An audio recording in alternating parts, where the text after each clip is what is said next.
Arguably the biggest upset of Sunday, Aaron Rodgers and the Packers missing their chance at the playoffs. They lose 20-16 to the Lions. Rodgers threw an interception with under 4 minutes remaining in the game.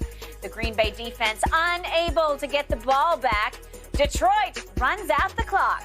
Shannon, what's the biggest reason that Aaron Rodgers and the Packers lost this one? The Lions just flat out outplayed them, Skip. The Lions' desire to keep them out of the playoff was greater than the Packers' desire to get into the playoffs. And you heard them talk about it, Skip, that we couldn't go. It's not any fun if we can't have none. Well, we can't go to the playoffs. Okay, Green Bay, you're not going either. We don't want you to say when we get good next year, because this is something to build on, Skip. I think they won like 10 straight, 8, 9, 10 straight ball games. With that being said, I didn't want the Packers to say, you know what, you guys got a head start in the offseason because y'all didn't make the playoffs. Guess what? We going to start our offseason at the exact same time. We both getting trash bags to clean out our lockers and start the vacation at the exact same time. One feeling real good about themselves and one not. The Detroit should feel really good about themselves, Skip. Really good. Skip, the play, 2nd and 17.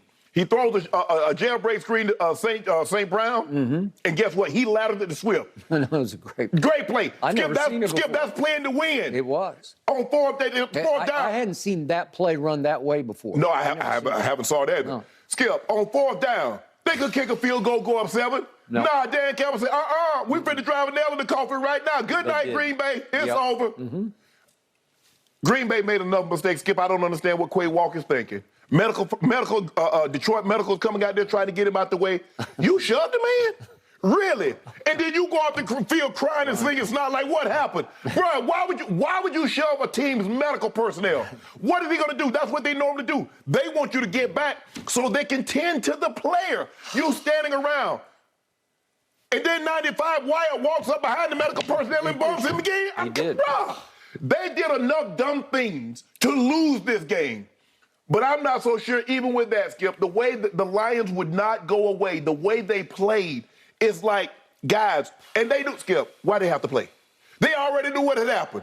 Seattle had won. So there was nothing they could do. There was not a scenario in which they could do anything to get into the playoffs. Boy, they approached that like this was for the Super Bowl. This was the NFC Championship game, and this is for all the marbles. They say, I don't care. We're going to win this game. Dan Campbell's methods might be a little unorthodox. They are. But this is what we know in Detroit. It works. It resonates. Those guys play their ass off for him. Do they? And they played a well of a ball game yesterday. And no matter what you think of Jared Goff, I think it still was the right move for Detroit to trade him and get Matthews. I agree. Because the Rams got a Super Bowl out of it. It's hard to argue that, Skip. I know, but they wanted to change the scenery because they were going nowhere with Matthew Stafford. Right. Okay. And Goff needed to get up out of there because every time something went wrong, they blamed him. They did. But Skip, look, and I get all that other stuff about Packers, they lost the play. Actually, Aaron threw 2 interceptions. They got a hands to the face because they picked him up on the right rail and left rail, and then he said, you know what? Let me go ahead and end the ball game. Is it like Brett Favre? Because if I'm not mistaken, Skip, I think Brett Favre last pass in Green Bay, he threw a pick in the championship game against the Giants. Well, you see, they're suggesting this was the last pass. I'm just saying. I mean, he sure was treated like that. We're gonna talk about that because you remember, Skip, the guy asking for his jersey said, "I want to hold on to this one." Because now you and myself and others got to speculate. Was this Aaron's last game? What's going on? He walking arm in arm with Randall Cobb, and then he shoved the camera. No! Don't shove the camera. Because when you was winning these ball games, you was all smug. I told you. I told you. He was smug. He was cavalier as a mug. Yep. And now all of a sudden, he don't want the cameras in his face. No. When you was winning 4 or 5 games in a row, you couldn't keep the cameras out your face. You doing every interview. If he sit back in the chair all like this here on the Pat McAfee show, where, everybody counted us out. I counted us in, Yep. I saw it coming. Yeah, you saw it coming. Did you see that? Did you see that? All right, I'm going to respond to your first point because it cuts deeply into my soul today. This is how a professional football team is supposed to respond. Yes. This is one with a real live head coach that it believes in. As wacky as he can be, sometimes a little bit goofy or, as you say, unorthodox, they buy. Yes. They respond. Yes. And they could have quit on him. They could have hung their heads last night and said, oh, well, Seattle won, we're done. We're done. And just mailed it in. And he preached all week, even if Seattle wins, we have a chance to go spoil this party at Lambeau Field. Of course. On a big Sunday night game. And that's exactly how they responded to that football coach, as opposed to the way my team did not respond to my football coach, because they don't believe in him. They pay lip service. It goes in one ear and out the other. And it's please drop the mic, McCarthy. And Dan Campbell is a force. However you define it, he's just a force in that locker room. Maybe they're a little afraid of him in a good way, but they listen and they ignite because of what he says. And he's so emotional. What was his bite? We're going to bite your kneecaps. Okay. Well, they came out last night and they bit Green Bay in the kneecaps all night long, because clearly they just played a better football game. They played it because they wanted to win it, as you say, worse than Green Bay wanted to win it. And in the end, it just comes down to this. The leader of the Green Bay Packers is number 12. And I don't believe they buy into 12 anymore. And I'm not saying it's time for Jordan Love, because I'm not sure about Jordan Love, even though what I've seen of him, I do like. Right. And we're going to get more deeply into this about what's next for the Packers. But you can just see what happens in big games.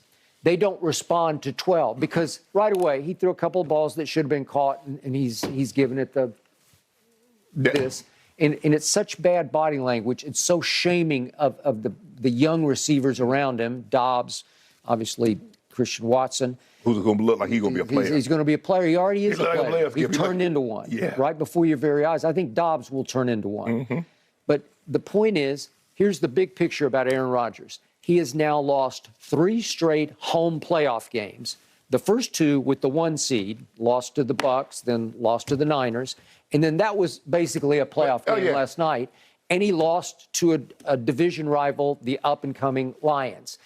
And he did not play well in any of the 3 games.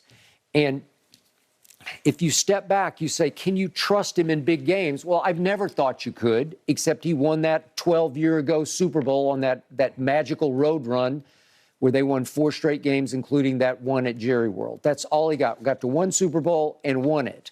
But in the grand scheme of things, when it's time, you can't trust him. But you can trust that when he blows a home playoff game, he will immediately play the retirement card. No, of course. Because he is the greatest media manipulator in the history of this league. He knows exactly how to play the game. If he blows a home playoff game, you immediately, because he's the greatest blame-deflecting diva ever, you immediately drop the retirement hint like, I may have to stop. What was the first quote? At some point, the carousel comes to a stop, and it's time to get off. So right away, he's going into his retirement spiel because he wants Packer Nation to say, please, Aaron, please come back. We need you back next year. Well, do you really? Because all I got to tell you is he averaged 217 yards passing this year. That was a career low. His QBR average for this year was 39. That was a career low. He threw 12 interceptions. It was the second most of his career. It's un-Aaron, un-Aaron, un-Aaron. And they kept trying to take the ball out of his hands, and it worked until last night when they just ran into a team that outplayed them. And the thing is, Skip, he didn't have, in 17 games, he didn't have a single game in which he threw for 300 or more yards. No, he did not. I mean, that's Aaron Rodgers now. That's back-to-back MVP Aaron Rodgers. Skip, I think the thing is, look, this is why you have to give the Lions so much credit. They got nothing to play for because Seattle has already won the ball game. And it's cold. Now, I don't know if anybody's ever had to do a job when it's cold. At night.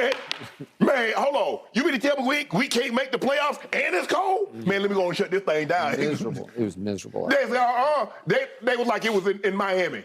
It was 80 degrees. And they got nothing to play for. They laid it all on the line. Not only for their coach, but for themselves to say, you know what, Green Bay? Enough of this. Skip with the last, Green Bay had beaten them. What was it? Detroit had lost 27 of his last 30 games at Lambeau Field. They just owned them. They owned them. Until last night. And, we thought it was a fluke. Well, Aaron not threw 3 interceptions, Detroit, I kept saying, Skip, they're better than you think, especially offensively. They got an offense.